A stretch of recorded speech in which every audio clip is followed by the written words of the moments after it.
Man, I'm telling you, what a night for basketball in the NBA bubble. I mean, a thrilling start to what I hope to be a seven-game Eastern Conference Finals and a stunning ending to a season for who a lot of people considered the title favorites. First, we're gonna go do a little quick thing. I'm just gonna say one or two things about each game, and I'm gonna let it go with that because I usually get long winded in videos, and I don't want to do it this time. I ain't got a lot of space left on my phone. But that first game, wow, Miami Heat, Boston Celtics, Eastern Conference Finals, Game One. Miami wins a thriller in overtime, 117, 114. Hell of a game. Of course, you all know, you all saw it by now. Probably by the time my video goes up, Jason Tatum goes up for the dunk late in the game. Bam Adebayo, bam Adebayo with one of the greatest blocks in NBA history, and it might be greater than, maybe it may not be greater, but almost up at the up almost at almost par with LeBron's block on Andre Iguodala in the 2016 NBA Finals. It was definitely better because LeBron did it from behind. Adebayo went straight up with Jason Tatum, one of the better finishers in the league, on a dunk attempt, and just blocked it straight up. No contact, no foul. One of the greatest blocks you will ever see, which capped off the victory. Jimmy Butler continuing to be the downright dirty, nasty, absolute dog he is. 20 points. He had the big basket to put him on top late before the block by Adebayo. Uh, Goran Dragic, 29 points. Tyler Hero, big shots down the stretch. Duncan Robinson. My prediction for this series before this series started was Boston in 7 because I feel they have more guys that can get a bucket late. Kemba, Jason Tatum, Jalen Brown to an extent, and then you had Marcus Smart, usually known for his defense, but got it going from 3-point range. He was hitting some big shots. This is going to be a really tough series, but I think Boston still has. Like I said, I don't change my mind after game one. I think Boston still has the series, but this should be a 7-game knockdown drag out, just like this game was. If we get 6 more of these, I'm satisfied. I'm very satisfied with that, man. But yeah, like I said, I picked the Celtics. Like I said, I just think they have more guys that can get a bucket when needed. But tonight, it was all about Jimmy Butler late, and then it was all about the Bam Adebayo block. Celtics had a chance to win this game, but they let it slip. So, oh man, I mean, it's crazy.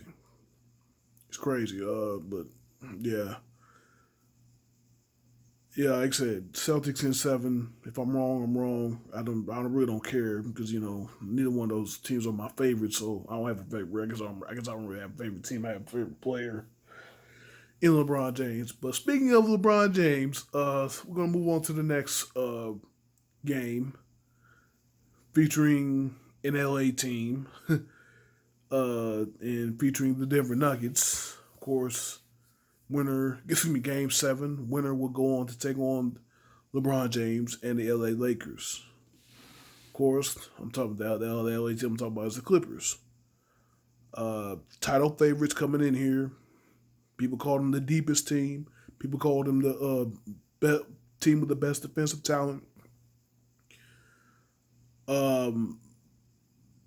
They blew 2 chances before this Game 7 in games 5 and 6, up 3-1. Like I said,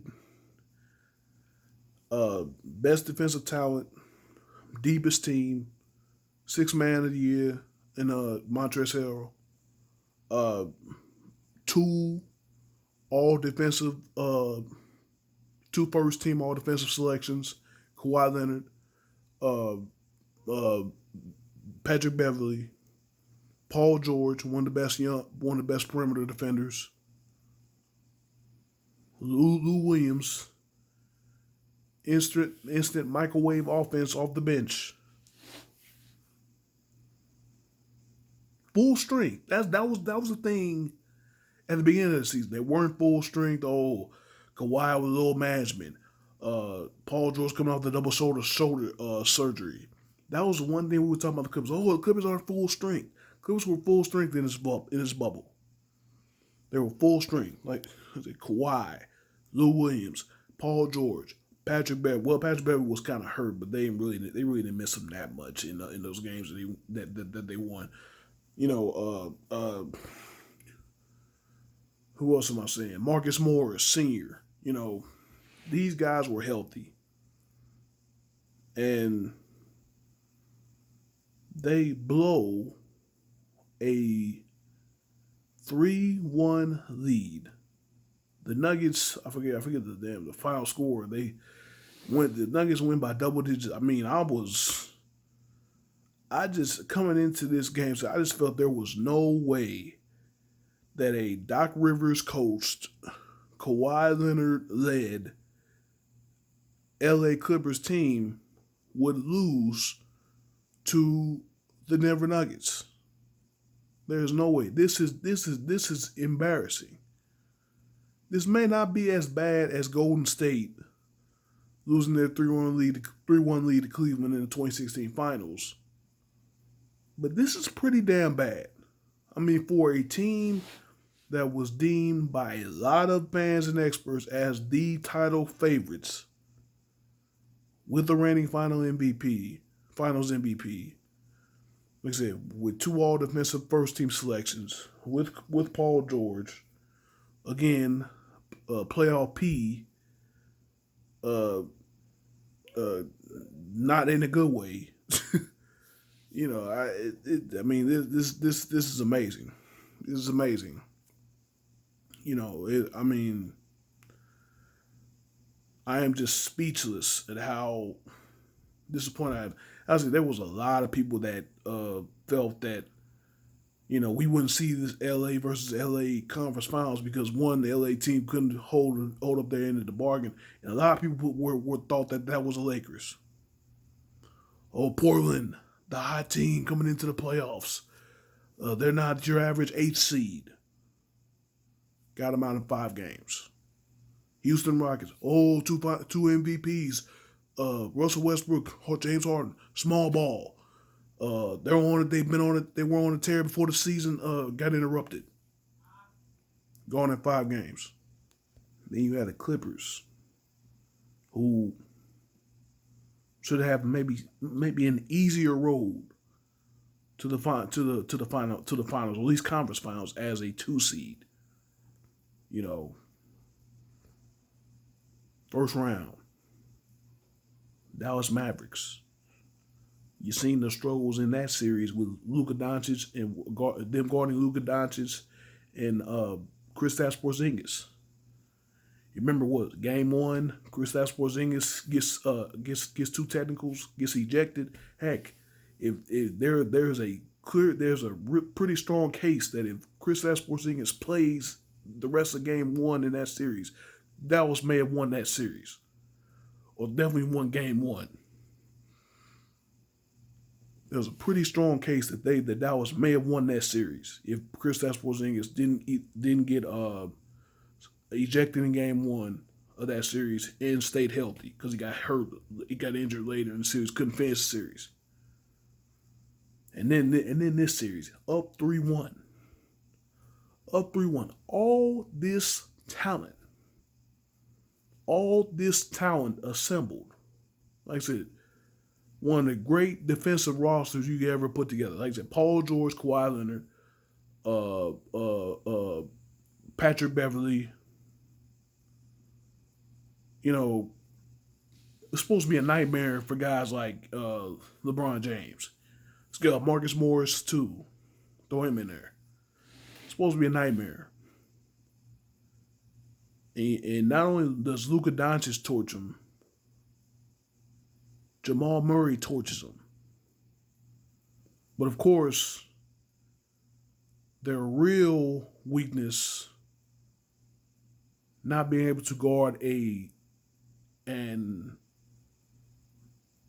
athletic. I ain't gonna say athletic because he's probably the least athletic big man, but a very skilled big man in Nikola Jokic.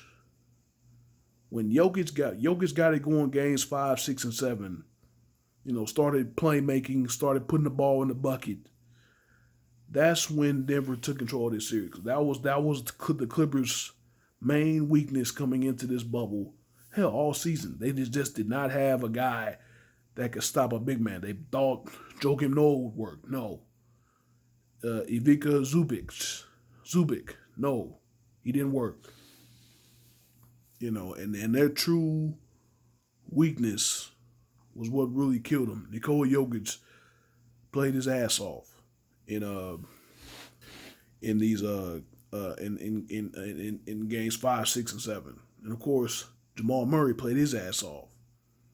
I mean, I I'm saying for a team for a team that was the finals favorite to win it all. I mean, this is really disappointing. I mean, that's just unbelievable that this team is gone in the conference semis. The conference semifinal. Like I said, this is not an upset of a 1-8 beating a 1 proportion, but this is pretty. I ain't gonna say it's pretty close, but this is shocking. This is shocking. This is like a 4 beating a 1. Denver's great. Denver's talented. There's no denying that. But they're not as talented as the Clippers are. Denver had no business getting back into this series. This is a choke job of epic proportions by Doc Rivers, Kawhi Leonard, Paul George. This is the third 3-1 lead that Doc Rivers has blown as a head coach? I mean, you're talking about one of the greatest head coaches ever. NBA champion with the Celtics. I mean, but golly. I mean, it just seems like that Clippers franchise is allergic to the conference finals. I mean, you got a guy that's considered the best player in the world. The dynasty killer. The new king of LA, Kawhi Leonard. And even he can't even get this Clippers franchise over the hump.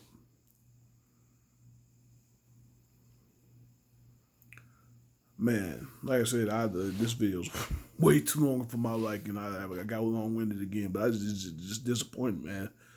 But hey, moving on to the Western Conference Finals. Denver Nuggets, Los Angeles Lakers. Even just saying that, it's just like it's coming off the tongue. It's just so disappointing. Like, oh my gosh. Man.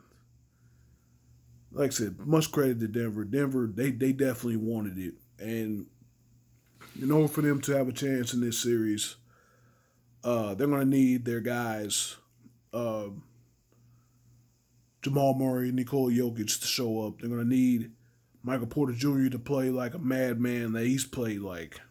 They're going to need everybody to step up offensively and defensively because you're going up against a juggernaut. You're going up against LeBron James. You're going up against Anthony Davis, who I think has the matchup advantage. But really, there's nobody They can go to LeBron James either. And if LeBron James plays like he played the last few games against Houston, I don't see Denver having a chance really, because in all reality, the Lakers are one of the better defensive teams in the league.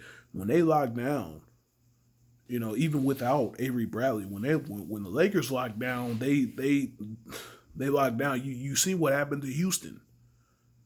The was the one of the most efficient offenses in the league with James Harden dribble, dribble, dribble, and Russell Westbrook. Holding them to like a 100 points or something like that. You know, I mean, uh, I think Denver Nuggets will make it interesting. I really do, but in my opinion, I just feel it.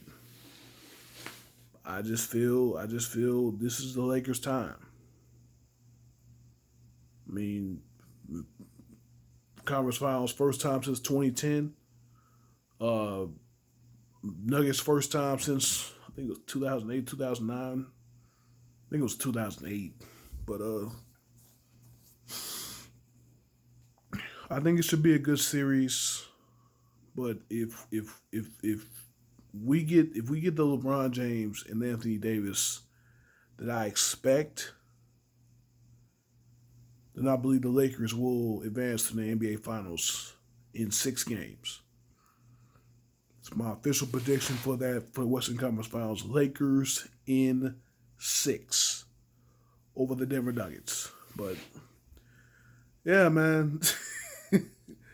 I mean, I mean, Mike Malone said it. Mike Malone said it after the Game 5 win. He called out everybody. He said everybody's looking forward to the LA versus LA series. And he said we want to have something to say about it. And they had a lot to say about it. Congratulations to the Denver Nuggets on the series. Well, like I said, I didn't give them a lot of credit. They definitely deserve a lot of credit, but I'm looking at who was supposed to be the title favorites in the Clippers. So yeah, man. Thank you guys for watching. Uh, if you like this video, leave a like. Let me know what you thought about these 2 games. Let me know what you thought about the Denver Clippers series. And if you are disappointed in the Clippers as I am, uh, share, subscribe to the channel for more. Again, thank you guys for watching. I'll see y'all next video.